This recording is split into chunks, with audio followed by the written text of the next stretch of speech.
Buenos días, ¿cómo están? Bienvenidos a esta transmisión de la predicación dominical del Proyecto Vida Integral. Mi nombre es Arturo Guadarrama Xolalpa. Y bueno, vamos a seguir esperando a que se conecten. Creo que ya se están conectando bastantes. Llevamos 8 conexiones, así es que yo creo que podríamos ir empezando con el tema que hoy vamos a ver, que yo le titulé El precio más alto. Venimos leyendo y estudiando el Evangelio de Juan, desde el capítulo 1 hasta ahorita que vamos en el 6, y quisiera introducirme precisamente con eso, más o menos cómo hemos venido viendo las predicaciones. Aquí está el texto. Esta diapositiva se las voy a colocar en la pantalla para que la puedan ver. Ahí está.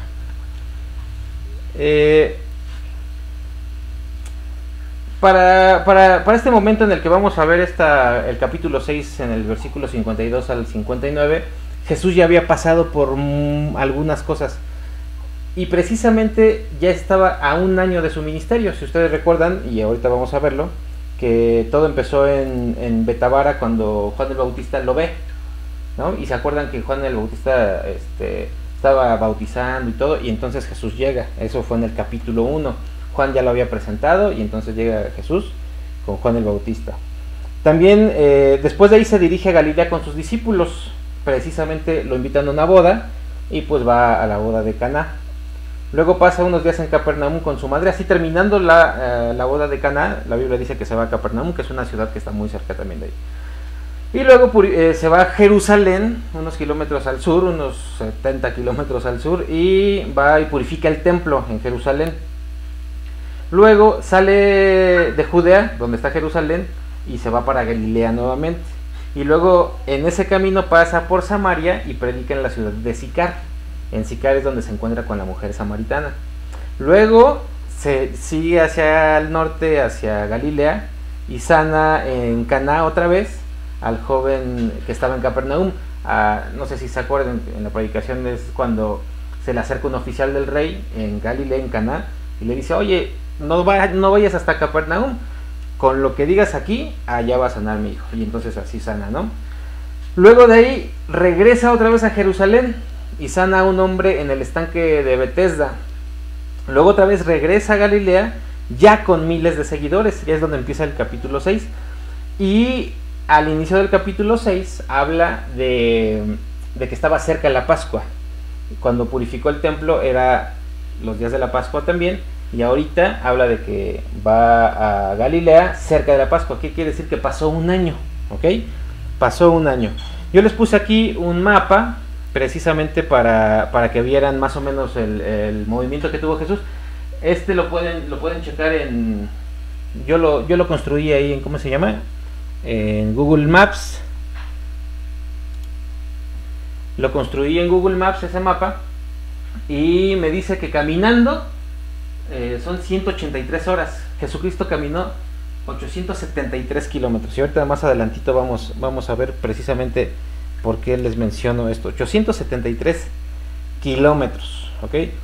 Para este momento Jesús ya había sido nombrado por las personas que se lo encontraban, o por Juan el evangelista mismo, o por Juan el Bautista. Ya le habían dicho que era el Verbo hecho carne. Juan el Bautista le dijo que era el Cordero de Dios que quita el pecado del mundo. Ya le habían dicho que era el Mesías. Ya le habían dicho el Hijo de Dios, el Rey de Israel, Rabí, el Señor, profeta, el Salvador del mundo y el profeta. O sea, lo reconocían como, es profeta. Pero también la samaritana, en la multitud a la que le dio de comer, le dijo: eres el profeta. El profeta se refiere a el que iba a venir, ¿no? El profeta que había prometido Moisés desde aquel entonces. Pero bueno, esto en el capítulo 6, Jesús ya había obtenido todos esos, digamos, apelativos. Jesús mismo ya se había reconocido también, ahorita hasta el capítulo 6, como el Hijo del Hombre. Y este es uno de sus apelativos más recurrentes, incluso los que más le gusta decirse a sí mismo Jesús, porque el Hijo del Hombre habla de la naturaleza humana que tomó, ¿ok? Ahorita vamos a profundizar en eso. También ya le habían dicho, se había dicho a sí mismo, perdón, hijo unigénito, en el famoso Juan 3:16. También se había dicho a sí mismo unigénito, hijo de Dios, pan de vida. Eso fueron las predicaciones anteriores, ya se había dicho a sí mismo pan de vida. Jesús en estos 6 capítulos de Juan ya se había dicho todos estos apelativos. Y Jesús a un año, esto sí es importantísimo, les voy a decir por qué. Porque a un año Jesús de su ministerio, de que empezó su ministerio, de que empieza el relato de Juan, en el Evangelio de Juan, caminó 875 kilómetros. Quise hacer un ejercicio también en el Google Mapas, en los mapas de Google, para ver más o menos hasta cuánto sería. Y es exactamente caminar del Zócalo de aquí de la Ciudad de México a la Quebrada en Acapulco y de regreso. Caminando, o sea, no es cualquier acapulcazo que dices, llego en 4 horas a Acapulco, ¿no? Y sí, y quiero enfatizar esto porque también aquí les pongo que ya visitó 6 ciudades, ¿ok? Caminó 875 kilómetros, visitó 6 ciudades, alimentó a más de 10,000 personas en un solo día. Tenía 12 discípulos, ¿ok? Les pongo ahí 120 porque también la Biblia habla de que lo seguía alrededor de 120 personas muy fieles, pero las listas solamente mencionan nada. Bueno, ahí le dejamos en 12. Sanó a muchos enfermos, convirtió agua en vino, purificó el templo y caminó sobre el agua. O sea, para ahorita, justo cuando vamos a empezar a ver el 52, el 6:52 al 59, Jesús ya había hecho todo esto, ¿ok? Si pensamos un poquito antes de comenzar, más o menos cómo ha sido nuestro último año en nuestro ministerio, creo que no se va a parecer tanto como el primer año de Jesús, ¿ok? Vamos a estar viendo el versículo 52 al 59 del capítulo 6. Espero que todos en casa ya tengan sus Biblias en la mano, si no los espero, o mejor me van escuchando en lo que la van buscando, al fin que yo no los veo. Y dice así: entonces los judíos contendían entre sí, diciendo, ¿cómo puede éste darnos a comer su carne? Jesús les dijo, de cierto os digo, si no coméis la carne del Hijo del Hombre y bebéis su sangre, no tenéis vida en vosotros. El que come mi carne y bebe mi sangre, tiene vida eterna, y yo le resucitaré en el día postrero. Porque mi carne es verdadera comida. No se trabó esto. Soy yo. Porque mi carne es verdadera comida y mi sangre es verdadera bebida. El que come mi carne y bebe mi sangre, en mí permanece y yo en él. Como me envió el Padre viviente y yo vivo por el Padre, asimismo el que me come, él también vivirá por mí. Este es el pan que descendió del cielo, no como vuestros padres comieron el maná y murieron. El que come de este pan vivirá eternamente. Estas cosas dijo en la sinagoga, enseñando en Capernaum. Y bueno, esto es súper interesante. ¿Por qué desapareció?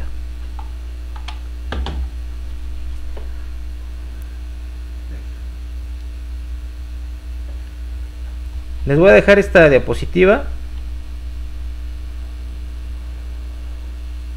un poquito aquí para que vean cómo vamos a empezar a analizar estos versículos, ¿ok? Es muy importante que vayamos siguiendo estos versículos porque lo que nos está diciendo aquí Jesús está complementando el discurso largo que está haciendo en todo el capítulo 6. En el capítulo 6, como ustedes saben, ustedes deben recordar, llegó a Tiberias, es una ciudad a un ladito en el lago de Galilea. Llegó a Tiberias y empezó a darles de comer, ¿no? O sea, ustedes saben que multiplicó los panes y los peces, le dio de comer fíjense, aquí es un dato muy interesante, porque le dio de comer a 5,000 personas, solamente sin contar mujeres y niños, ¿ok? Si contáramos una mujer y un niño por persona serían 15,000, pero estaríamos yéndonos hasta arriba del techo del conteo. Lo dejamos en 10,000, ¿no? O sea, Jesús le dio probablemente de comer a 10,000 personas en un solo día, multiplicando panes y peces, milagrosamente. Y después, justo después de comer, la gente se agolpaba sobre él para llevarlo a Jerusalén a hacerlo rey. Lo querían nombrar rey ya en ese momento. Y dice, sácale ya de plano, nada más por ese ejercicio. Bueno, 10,000 personas ahorita nos parecerían pues el 10% del Estadio Azteca. O a lo mejor una congregación puede tener 10,000 personas. Pero en ese entonces, Roma, la ciudad principal del Imperio Romano, tenía 80,000 personas, vivían 80,000 ciudadanos. En Jerusalén vivían alrededor de 40,000, 50,000. ¿Qué quiere decir? Que le dio de comer a una cuarta parte de la ciudad más importante de su país, que era Jerusalén. Por eso allá en Jerusalén, los políticos y los gobernantes temblaron cuando se escucharon que Jesús le había dado de comer a muchas personas, ¿no? Si lo comparáramos y generáramos alguna equivalencia, a la cuarta parte de la Ciudad de México en población es Iztapalapa y Tláhuac juntitos, ¿no? Que son alrededor de 2 millones de personas. Pero bueno, esas son comparaciones. Jesús venía de eso. Entonces cuando ve que lo quieren convertir en rey, se escapa y se va hacia otra ciudad. Ahí mismo en el mar de Galilea, cruza el lago y llega a la ciudad de Capernaum. Entonces los discípulos, al ver que no estaba, también se van, agarran su barca y se van para allá. Dice unos detalles ahí que pueden pasar desapercibidos, pero en otros evangelios se profundizan más, como el Sermón de la Montaña, el Sermón del Monte allá en Mateo 5, y también cuando Jesús camina sobre el mar.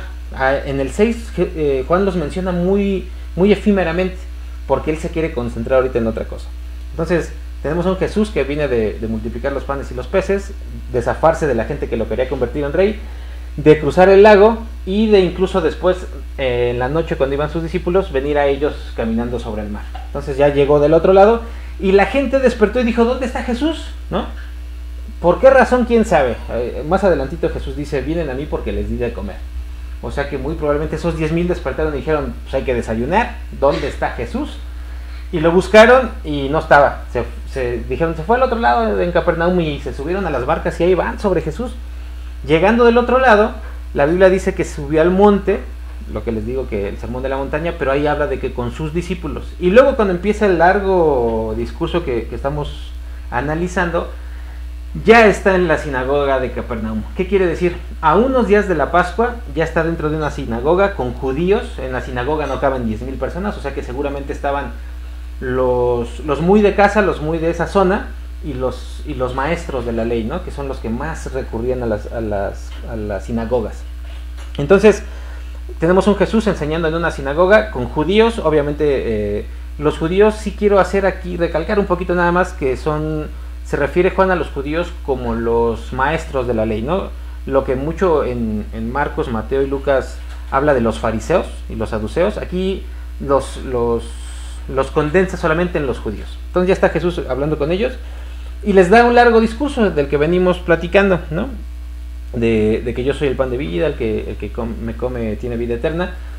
Y antes de comenzar en el 52, un versiculito antes, ese lo abordó Sergio la semana pasada, les dice que el que no come de su carne no podrá ver al Padre.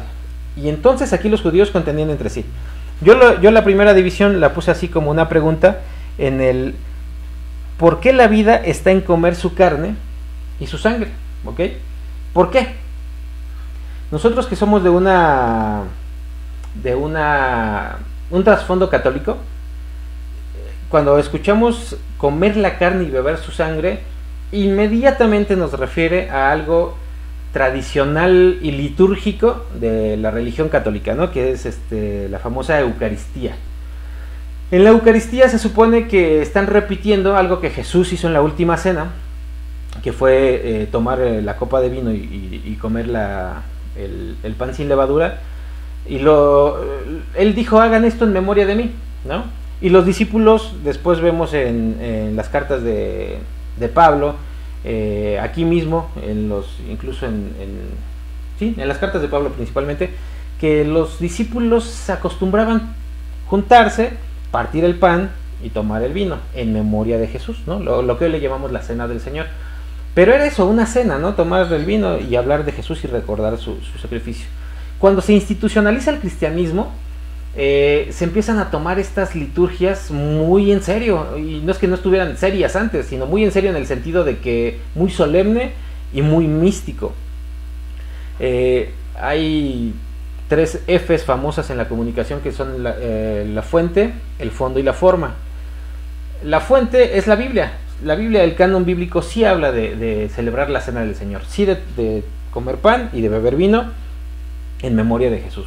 Sí habla de ello. Esa es la fuente. El fondo de hacerlo es precisamente que nos vamos a reunir entre hijos de Dios para recordar a nuestro Señor.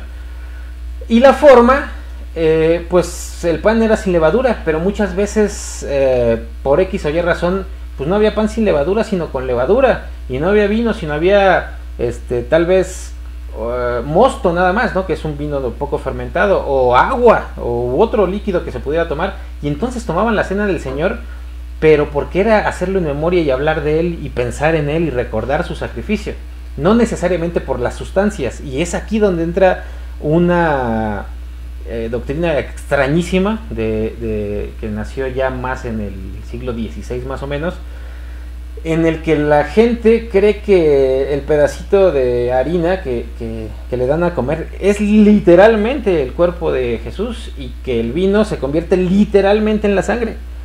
Y eso es un poquito escandaloso en nuestro siglo XXI, porque si dirías, ájale, estamos cometiendo canibalismo. En aquel entonces no les pareció tan descabellado. Justo ahorita, cuando Jesús les está diciendo eso a los judíos, ¿por qué la vida está en comer su carne y su sangre? Los judíos no se preguntaron, ájale, ¿por qué quiere que comamos su sangre y bebamos su sangre y comamos su carne? ¿Por qué? ¿Qué quiere, que ejerzamos canibalismo? Las escrituras dicen que en la sangre está la vida y que no comamos sangre de nadie. No les escandalizó eso. Ellos sabían que el sacrificio iba a venir por sangre, por carne. Incluso a pocos días de la Pascua, ellos ya estaban pensando en el carnero pascual, ¿no? Ya estaban pensando en que tenían que degollarlo, ya estaban pensando en que tenían que vaciar toda su sangre, y ya estaban pensando en que muchas partes de ese carnero se las iban a comer. Ellos, los que estaban escuchando esto, Jesús sabía, ¿no? que ellos sabían de qué les estaba hablando. Pero la pregunta que ellos hacen en el versículo 52, si me siguen, es: ¿cómo puede darnos a comer su carne? Si ellos ya sabían que iba a venir alguien a darles de comer su carne, la pregunta que ellos se les vino a la mente fue: ¿por qué ¿no? Ustedes saben que se les celebraba la Pascua, y desde 1 o 2 años atrás iban apartando ya su corderito, ¿no? Ya lo iban apartando, lo estaban viendo crecer.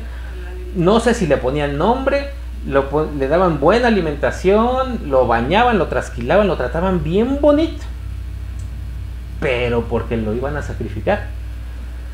Jesús mismo, él ahorita les está diciendo a los judíos, y por eso esta enseñanza es súper importante. En otros evangelios, los escritores de otros evangelios la meten en la última cena. Ahorita Juan la quiso meter aquí, tal vez por algunas razones mnemotécnicas. Esto quiere decir que se nos quede aquí, y sobre todo porque recordemos que el evangelio de Juan es para personas no judías. Obviamente los judíos lo veían, lo escuchaban y lo leían con la misma devoción, pero era para personas que no tenían este trasfondo de que la Pascua, de que el Cordero, ¿no? Sino más bien lo escribió para otras personas que no tenían ese trasfondo. Y Jesús les está enseñando en una sinagoga, que dicho sea de paso, esa sinagoga fue descubierta en 1986, hace unos cuantos años. Fue descubierta la sinagoga de Capernaum, debajo de la sinagoga que fue descubierta hace poquito. ¿Qué quiere decir esto? Que ahí está todavía. ¿Por qué? Porque las sinagogas también se llegaron a convertir como en centros de enseñanza, no solamente para los judíos, sino ya después en la ocupación romana y en la ocupación otomana, pues ya estaban construidos esos bonitos lugares, pues se convirtieron en lugares de culto al conocimiento. En este caso, Jesús les dijo a los judíos que ya sabían que iba a venir un Mesías, y los judíos se preguntaron: ¿quién es? ¿No? ¿Por qué este dice que es él? Luego, La pregunta fue, ¿por qué la vida está en comer su carne y su sangre? Porque los judíos sabían que había de llegar alguien con esta misión. Ellos ya tenían en su cabeza que había de llegar a alguien que iba a desarrollar esta misión. ¿Ok? Vamos a pasar a la siguiente.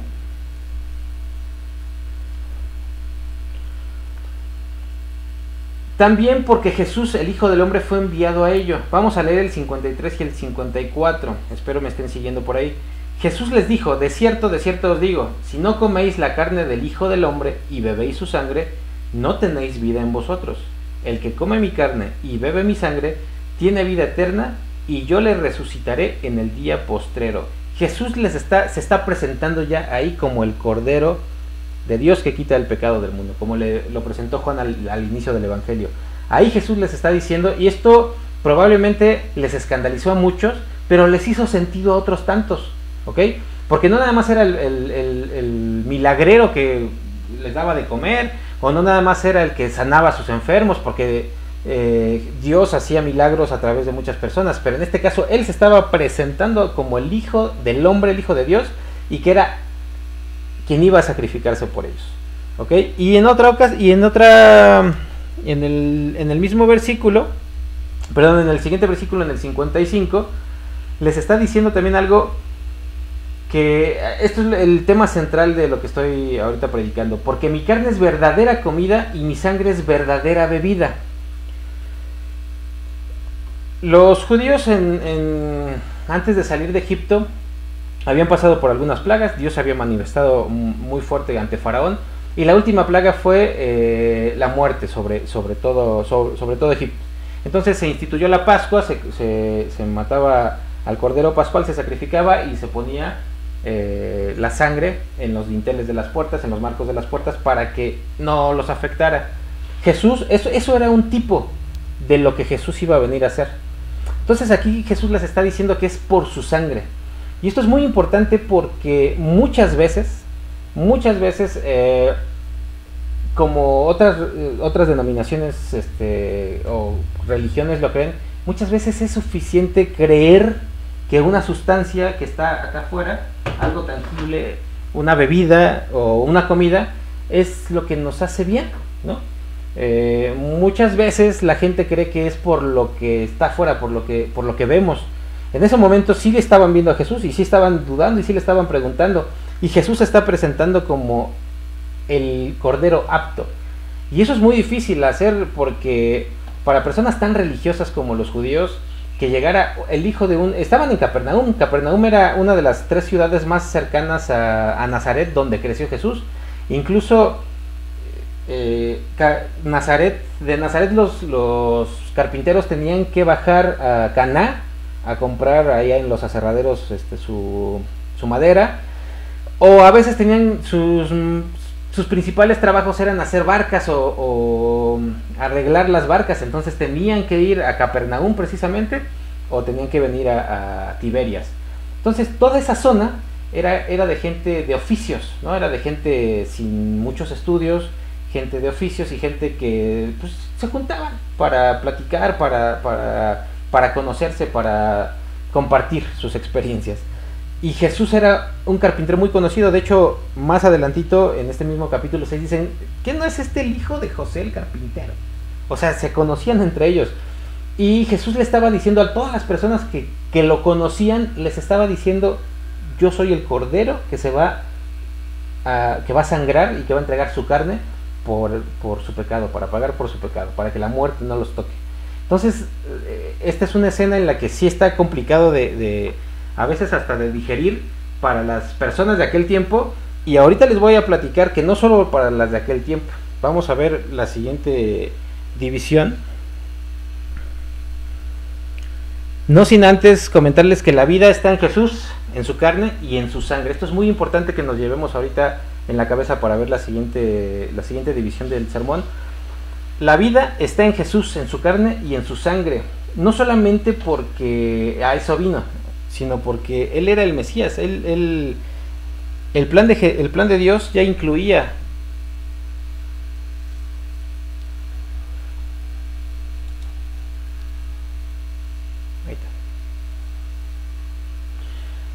¿Por qué al comer su carne y beber su sangre permanecemos en él y él en nosotros?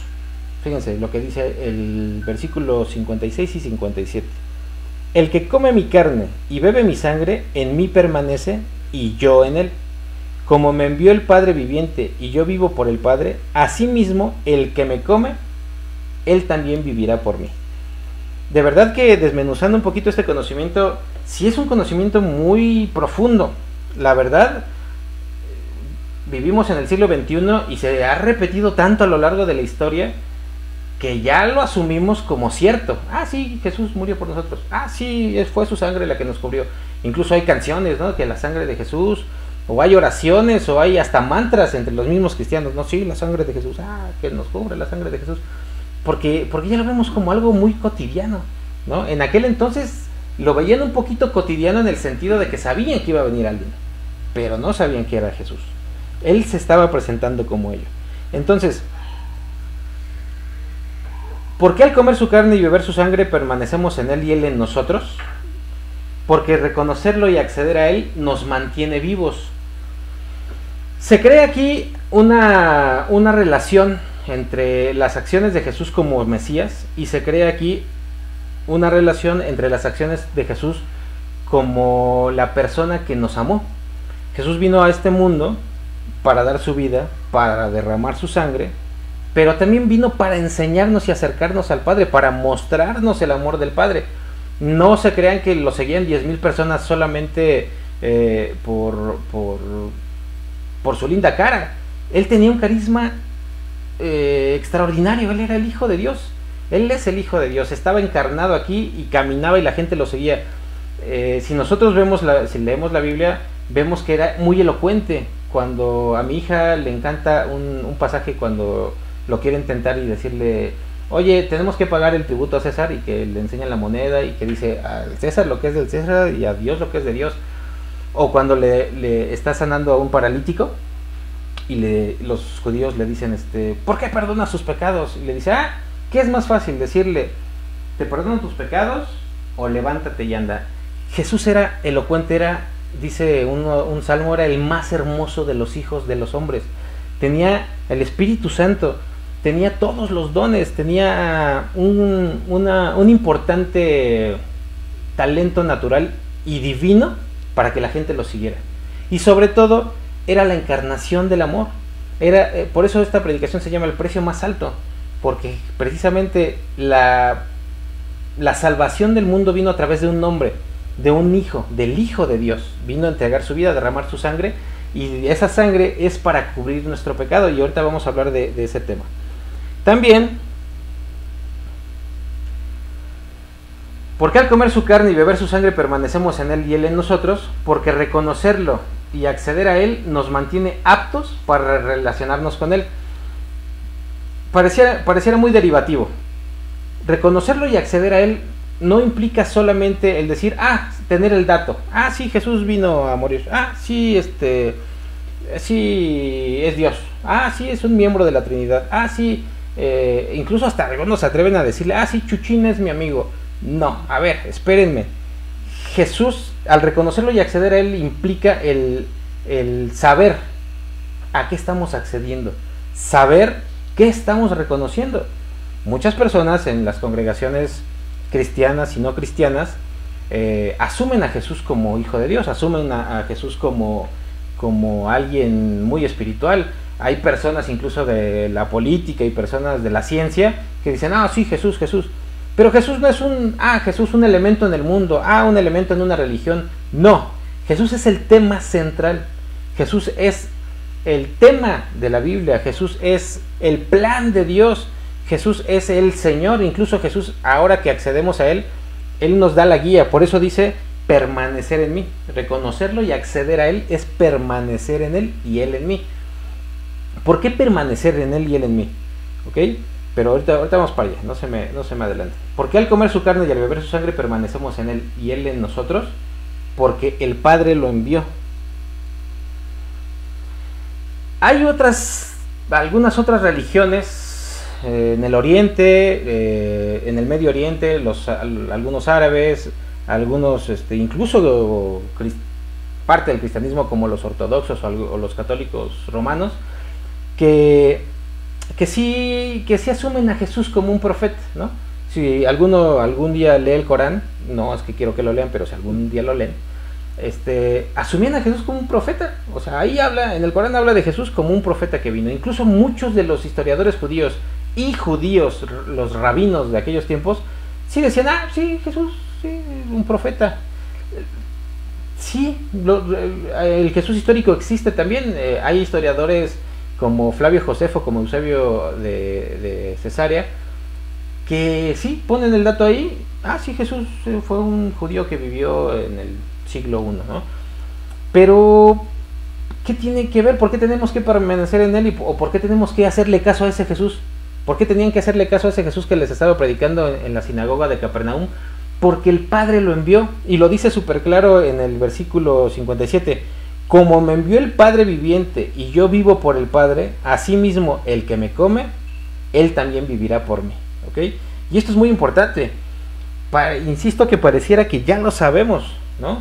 Incluso muchos de los que están en sus casas nos están viendo, probablemente van a decir, esto ya lo sé, ¿no? Sí, ya, qué bueno que ya lo sabes, ahorita lo vas a confirmar, pero vamos a pasar a otra división de este sermón con la idea, llévense esta idea en su cabeza, de que el Padre envió a Jesús para que comamos su carne y bebamos su sangre. Obviamente lo envió para que conociéramos su carácter. Obviamente lo envió para ser discípulos y mandarlo a las naciones y predicar el evangelio. Obviamente lo envió por muchas razones, ¿no? Incluso el evangelio de Juan, insisto, está escrito para leerlo y creer las cosas que dice, y que Jesús es el Cristo y que en él tenemos salvación. Para eso está escrito, ¿ok? Pero él quiere que comamos su carne y bebamos su sangre. ¿Y qué es esto? ¿Qué es eso de comer su carne y beber su sangre? Vámonos a la siguiente división, siguiente y última división. Se las voy a poner incluso acá. ¿Por qué el comer su carne y beber su sangre puede ser menospreciada?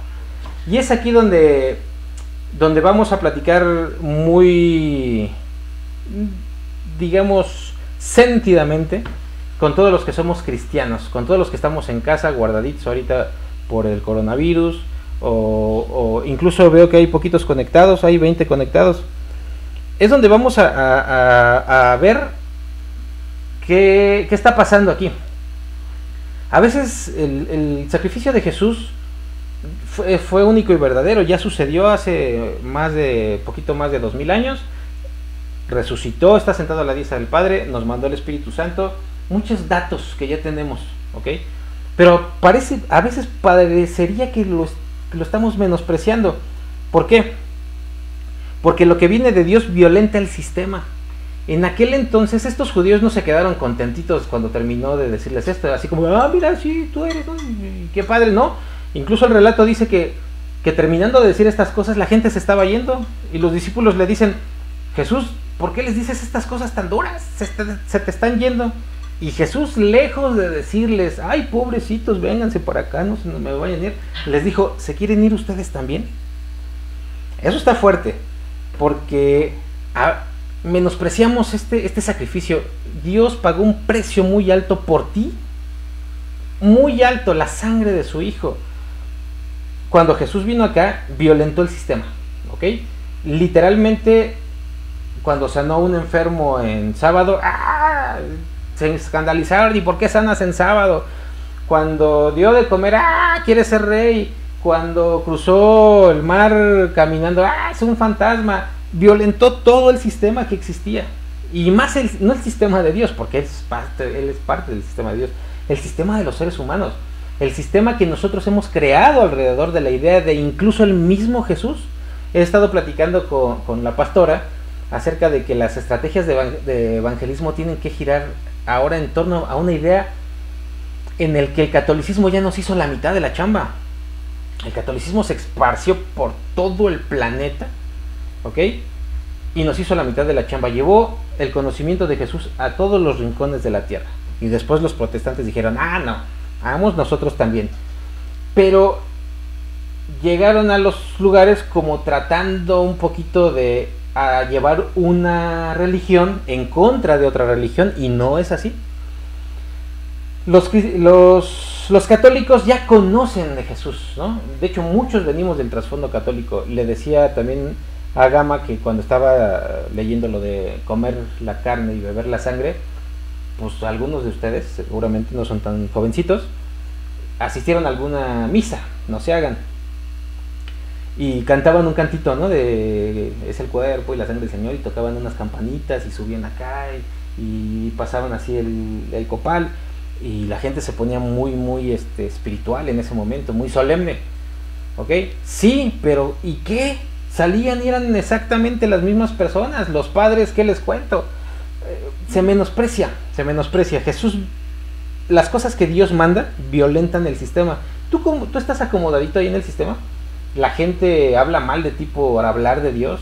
La gente te ve raro por ser tan espiritual y hablar, pensar las cosas de Dios, no pecar, no mentir, no robar, no matar, todo lo que tiene que ver con la vida espiritual. La gente habla de ti porque estás violentando el sistema en el que estás, o estás acomodadito viendo Netflix todo el día. Bueno, ¿por qué? ¿Por qué el comer su carne y beber su sangre puede ser menospreciado? Vamos a otra. Porque tenemos ideas preconcebidas de él. Los mismos judíos a los que les estaba hablando ya sabían de un Mesías que iba a venir, pero hace 20 horas lo querían convertir en rey, no comprendían a qué venía, ¿ok? Tenían ideas preconcebidas de él. Cuando venga nos va a liberar de los romanos, o antes, ¿no? Nos va a liberar de los griegos, o antes nos va a liberar de los persas, y antes, y así. Después de que ya vino, seguimos teniendo ideas preconcebidas de él. Dios nos da todo, ¿no? Me encanta el de todos somos hijos de Dios. Hay de todo en este rebaño del Señor. Dios aprieta pero no ahorca, y cositas así tan chulas. Pero no es así. Dios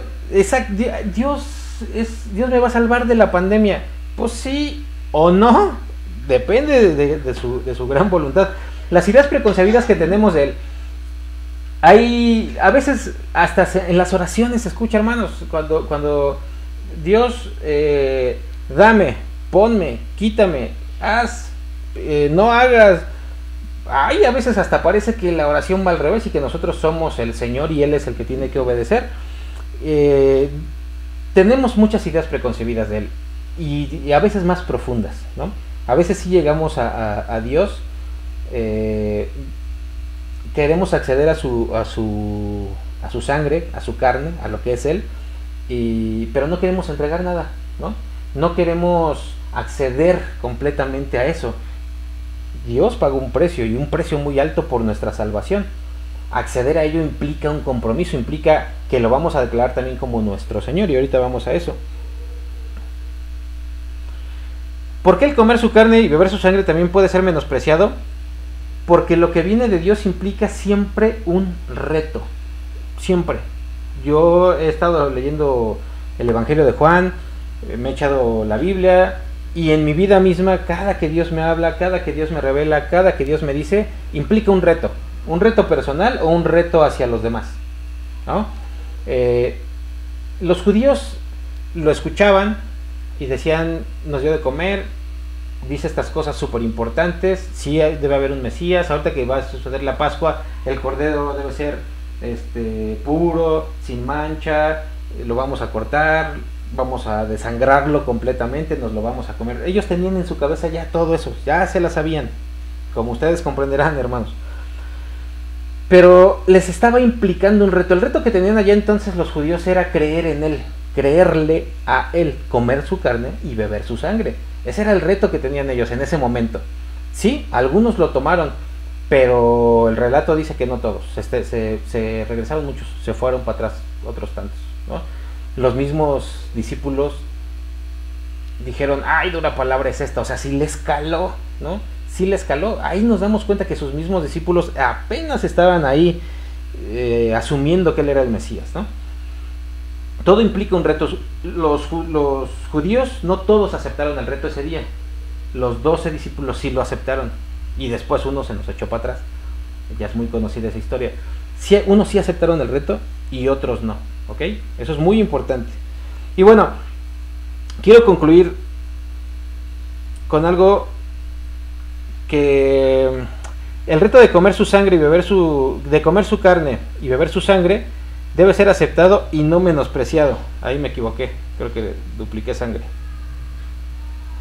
La vida está en Jesús, eso es muy importante, hermanos. La vida está en Jesús, en su carne y en su sangre.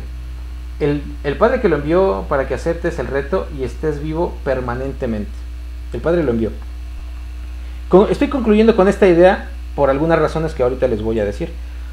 La vida está en Jesús, en su carne y su sangre implica su vida, pero no solamente su vida biológica. Si se dan cuenta, en esta predicación no les mencioné mucho de que el griego dice esto y el verbo en aoristo, en pasado pretérito con circunflejo en voz activa. Hoy esta predicación no les mencioné tanto eso porque fue muy literal. Las palabras que tradujeron los traductores de la Biblia al español son muy literales.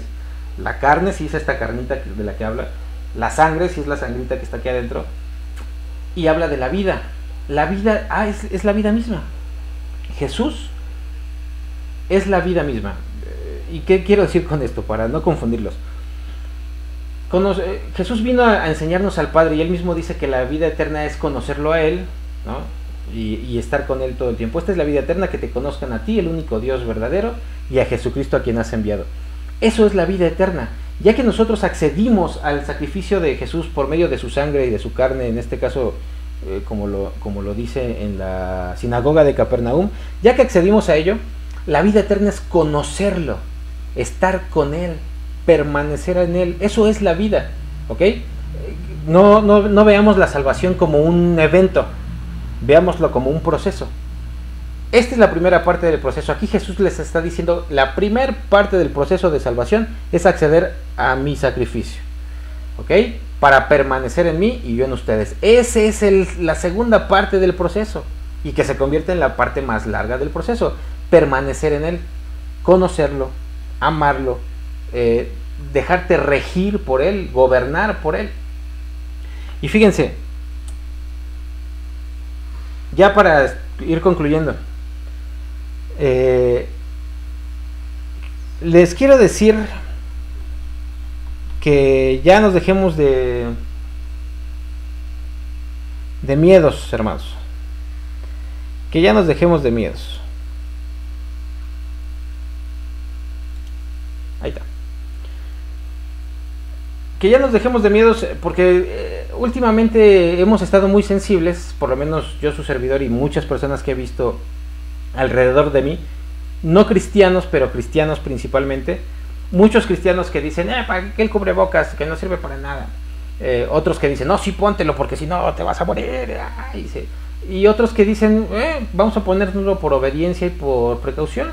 Y hay incluso hasta debate, incluso hasta entre familias. Y digo, está bien, ¿no? O sea, cada quien sus ideas y lo que quieran. Pero a la luz de lo que estamos aprendiendo, a la luz de lo que hoy aprendimos, tenemos que dejarnos de esos temores. Tenemos que dejarnos, sí tenemos que pensar en la muerte, naturalmente. ¿A dónde vamos a ir? A la presencia de Dios. Pero tenemos que pensar más en la vida. Porque ahorita, por lo menos los que estamos viendo, estos 19 que están viendo la predicación y que van a ver más adelante otros, estamos vivos, ¿no? Pensemos en que se pagó un precio muy alto por nosotros y que nosotros estamos muy acomodados. Y fíjense, ¿por qué creo que estamos muy acomodados? En la pantalla dice, Jesús sigue siendo el único en el que obtenemos vida eterna. No nos equivoquemos, no hay más. No es a través de tus obras, no es porque estés en un ministerio, no es porque te comas una obleíta y no es por eso. Solo Jesús es el único en el que obtenemos vida.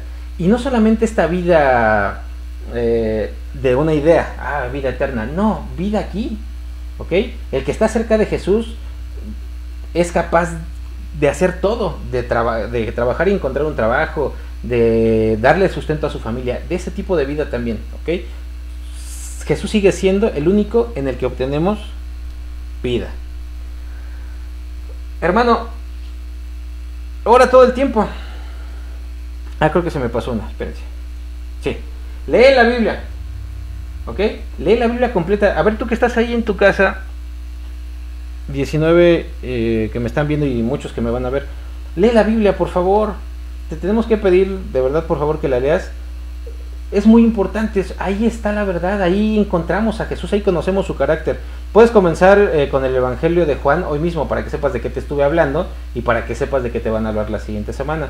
Empieza hoy mismo, pero de verdad, apaga la tele, ahorita que termine la transmisión, apaga el celular, ponlo en modo de avión, no me des el avión, sino ponlo en modo de avión, y ponte a leer el Evangelio de Juan, así de sencillo. Cuando lo acabes, síguete con Hechos, y cuando lo acabes, síguete con las que siguen.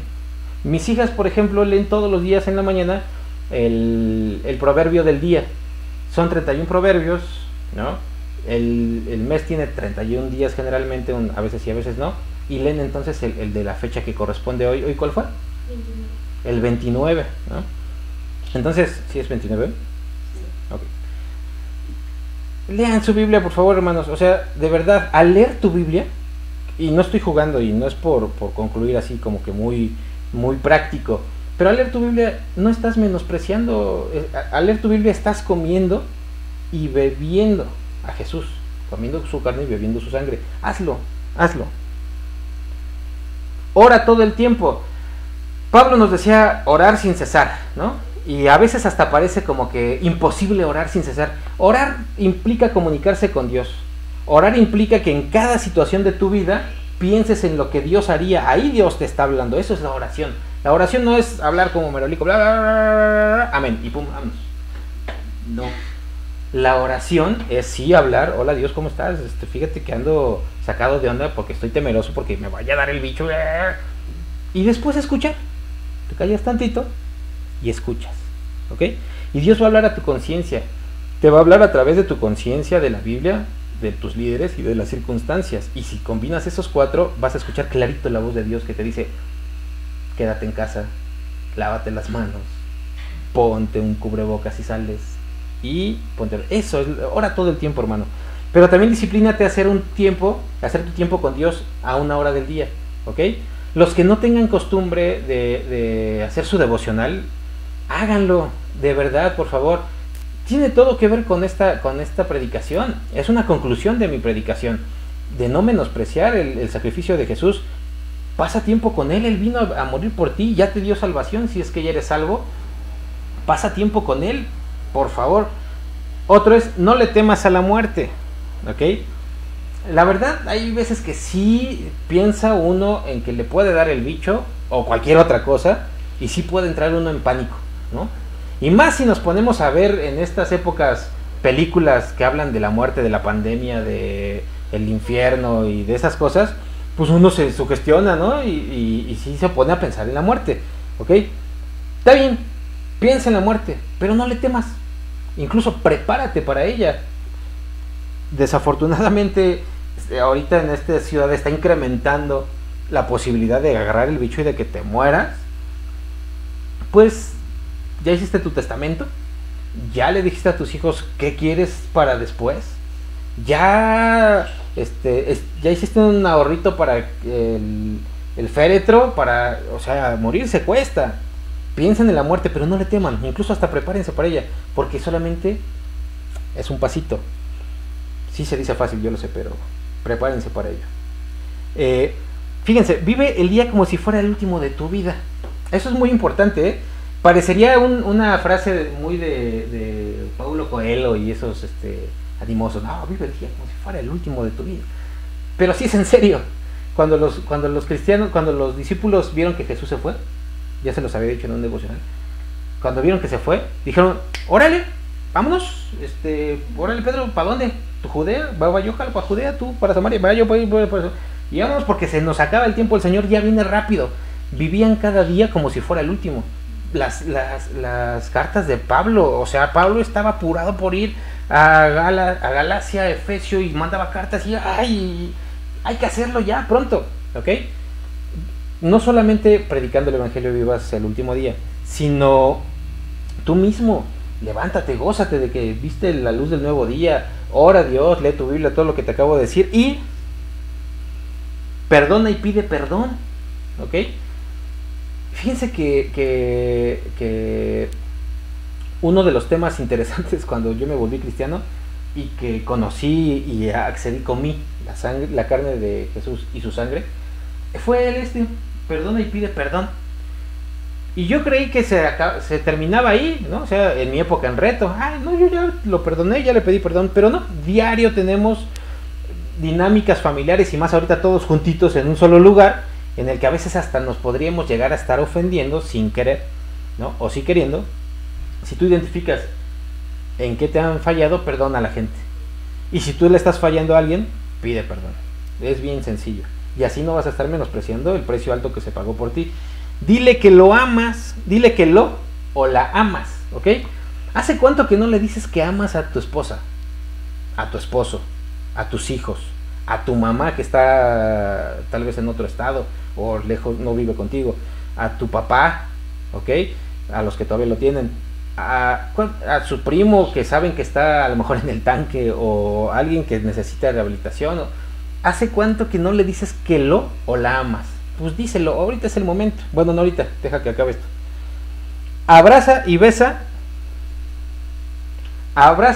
a tus seres queridos, ¿ok? En tu casa, ahí dice, mira, aquí, ¿no? Van a decir, el Xolalpa dijo y ya me salgo y voy a abrazar y besar a todos ahorita que hay pandemia. No, a los que están ahorita ahí, y si no a los otros, mándales un abracito de esos es la X, ¿no? X y bolita, besito y abracito. Pero sí es en serio, abrazar y besar a los demás. El amor de Dios está en nosotros, se pagó un precio muy alto por nosotros. Toma en serio tu ministerio. Este es bueno. Jesús murió por nosotros. ¿Alguien te habló de Jesús? ¿Alguien que estaba ejerciendo un ministerio te habló de Jesús? Ahora que tú tienes uno, tómalo en serio, ¿ok? Es un llamado espiritual, ¿ok? No es una chamba. Nadie te reclutó para que hagas esa chamba. Dios te llamó para que le enseñes a otros lo que te pasó a ti. Cubrirte de su sangre. No lo menosprecies. Ahorita que estás guardadito, ya me siguen viendo solo 20, pero ojalá me vean más al ratito. No menosprecies tu ministerio. Estás guardado y asustado en tu casa pensando cosas y ya te olvidaste de tus discípulos, ¿ok? Hay muchos hermanos que gracias a Dios incluso están creciendo en discípulos, pero hay otros que, Dios, ¿no? No pasa nada. Ahora que nos volvamos a ver, ya van 6 meses.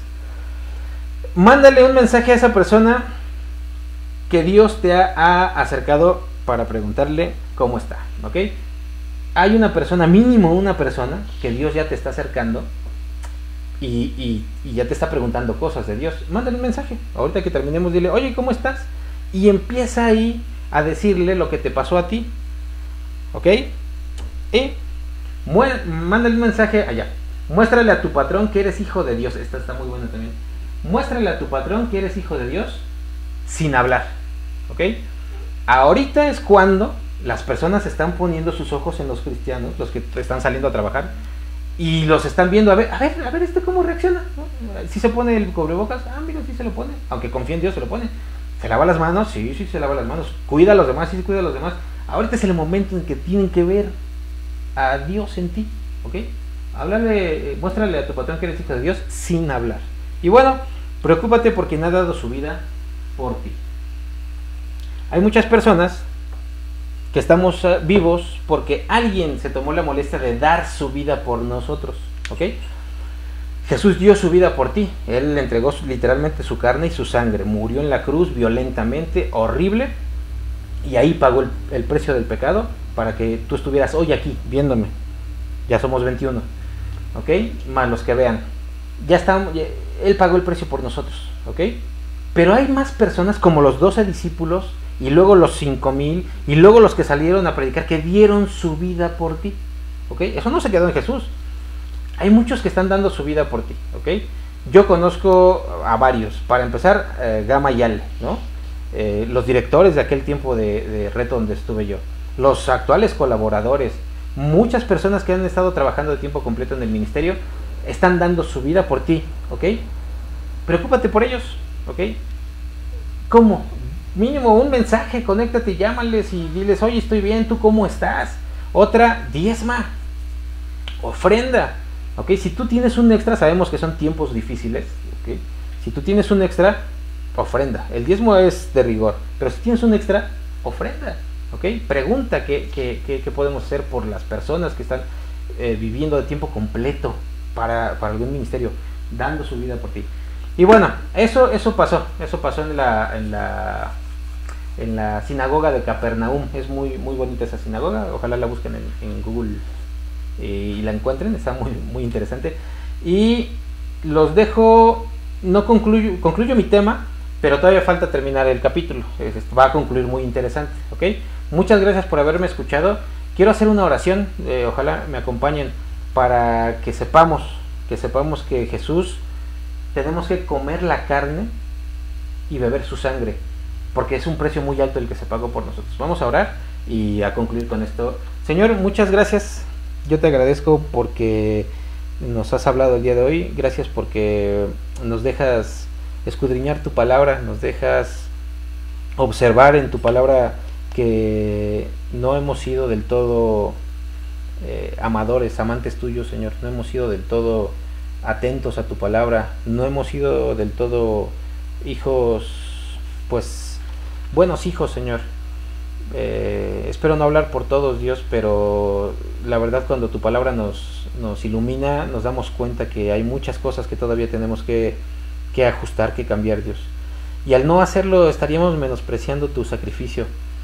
Tú viniste a este mundo, Señor, y diste tu vida por todos nosotros, y la verdad hay veces que solamente lo tomamos muy a la ligera. Ayúdanos a que tu Espíritu Santo, Señor, no nos diga, nos haga sentir, nos unja, y sepamos que tu sacrificio sigue vigente, Señor. Tu sacrificio sigue ahí para acceder a Él las veces que sea necesario. Naturalmente que ya que somos salvos, ahora ayúdanos a permanecer en ti.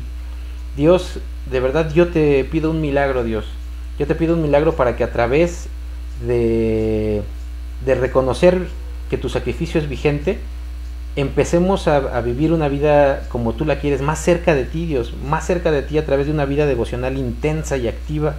Ayúdanos, de verdad, ayúdanos, que tu Espíritu Santo nos esté inquietando más, porque yo sé que mis hermanos en su casa están inquietos, a agarrar más de ti, a leer más la Biblia, a orar más, a aprender más de ti, Señor, a meterse más contigo, porque hay mucha necesidad, y después de esta pandemia va a haber todavía más necesidad.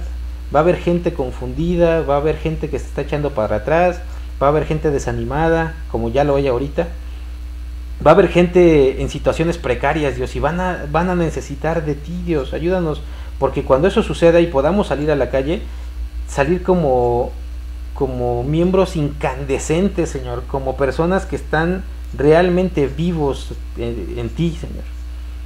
Y de verdad yo te quiero rogar por eso, porque si tú estás haciendo esto ahorita que estamos guardados en casa y sin reunirnos tan de cerca, yo sé que cuando suceda, tu Espíritu Santo nos va a conceder el ver esta ciudad llena, Señor, llena de tu presencia. Yo sé que esta ciudad va a ser salva, Señor, y que nos estás mandando a nosotros, Dios. Así es que ayúdanos a prepararnos en este encierro, ayúdanos a avivarnos, Señor, a tener esa vida.